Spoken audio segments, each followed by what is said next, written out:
Flood cushion ఏర్పాటు చేయకపోవడం వల్ల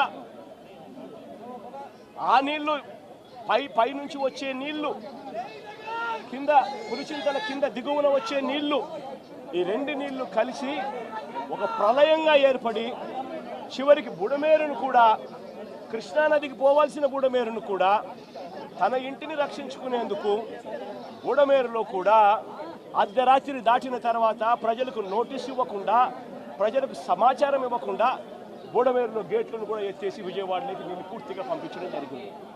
నేను అడుగుతా ఉన్నా, చంద్రబాబు నాయుడు చేసిన ఈ దుశ్చర్యకు, చంద్రబాబు నాయుడు చేసిన ఈ తప్పుడు పనికి ఏకంగా 60 మంది పైచిలకు చనిపోయినారు. ఇంకా ఎక్కువ మంది చనిపోయి ఉండొచ్చు. రిపోర్ట్లు వస్తూ ఉన్నాయి. ఈ 60 మంది ఇంతకు ముందు ఎప్పుడైనా తుఫాను వచ్చినప్పుడు 60 మంది చనిపోయిన ఘటన ఎప్పుడైనా మనం చూసామా? 60 మంది ఏకంగా పైన మనుషులు చనిపోతే ఇది చంద్రబాబు నాయుడు చేసిన తప్పిదం కాదా? చంద్రబాబు నాయుడు మీద కేసు చంద్రబాబు నాయుడు గారి మీద నెగ్లిజెన్స్ కేసు అనేది ఎందుకు నమోదు చేయకూడదు అని అడుగుతా ఉన్నా. చంద్రబాబు నాయుడు గారు అనే వ్యక్తి వల్ల 60 మంది చనిపోయిన తర్వాత పైన ఫ్లడ్ కుషన్ పెట్టకపోవడం వల్ల, రిలీఫ్ క్యాంపులు ఏర్పాటు చేయకపోవడం వల్ల ఏకంగా 60 మంది పైచిలుకు చనిపోయారు. కొన్ని లక్షల మంది ఈ రోజు అగసాట్లు పడతా ఉన్నారు. అయితే లూటీ చేశాడో మళ్ళీ తిరిగి అదే విధంగా ఈరోజు ప్రజలను మభ్యపెట్టాలనేటువంటి మాయ చేయాలనేటువంటి ఆలోచనతో మళ్ళీ అదే అసత్యాలు అదే అబద్ధాలు ఆయన మాట్లాడుతున్నటువంటి పరిస్థితి. ఏదైతే ఈరోజు విజయవాడ నగరాన్ని ముంచేసినటువంటి బుడమేరు పాపం నీది కాదా అని చెప్పి జగన్మోహన్ రెడ్డిని సూటిగా అడుగుతూ ఉన్నా. ఎందుకంటే ఏదైతే ఈ యొక్క బుడమేరుకు సంబంధించి ఆ రోజు మరి ప్రధానంగా వెలగలేరు దగ్గర నుంచి హెడ్ రెగ్యులేటర్ దగ్గర నుంచి మరి కృష్ణానదికి 11 కిలోమీటర్లు ఏదైతే ఉందో ఆ బుడమేరుని డైవర్షన్ ఛానల్గా ఆ రోజు కేవలం ఒక 5,000-6,000 క్యూసెక్కులకు మాత్రమే మార్గం ఉన్నటువంటి ఆ డైవర్షన్ ఛానల్ని ఇటువంటి ఫ్లాష్ ఫ్లడ్స్ వస్తాయనేటువంటి ఆలోచనతో పోలవరం రైట్ మెయిన్ కెనాల్ మరి నీరంతా కూడా ఈ డైవర్షన్ ఛానల్ ద్వారానే ఇప్పుడు పట్టిసీమ నీరు ఎట్లా పోతుందో ఆ మాదిరిగానే రేపు భవిష్యత్తులో పోలవరం రైట్ మెయిన్ కెనాల్ నీరు కూడా మరి డైవర్షన్ ఛానల్ ద్వారానే మరి కృష్ణానదికి పవిత్ర సంగమం ద్వారా చేరాలనే ఉద్దేశంతో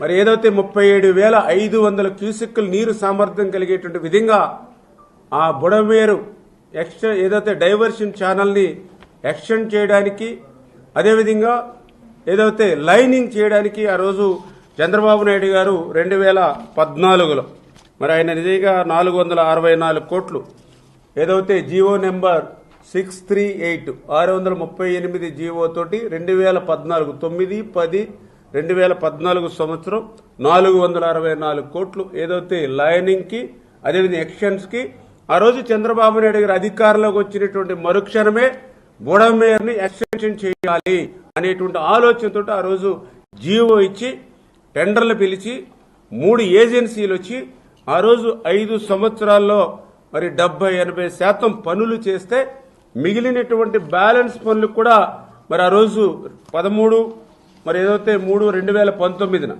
మరొక 255 కోట్ల రూపాయలు అంటే ఇంకా బ్యాలెన్స్ వర్క్స్ ఏవైతే ఉన్నాయో అవి కూడా చేయాలనే ఉద్దేశంతో మళ్ళీ మరి ఏదైతే ఆ రోజు 206 కోట్లకు మరి ఆ రోజు 2019లో బ్యాలెన్స్ వర్కులకు కూడా మరి జీవో ఇచ్చి టెండర్లు పిలిచి వర్క్ ఆర్డర్లు ఇచ్చాం.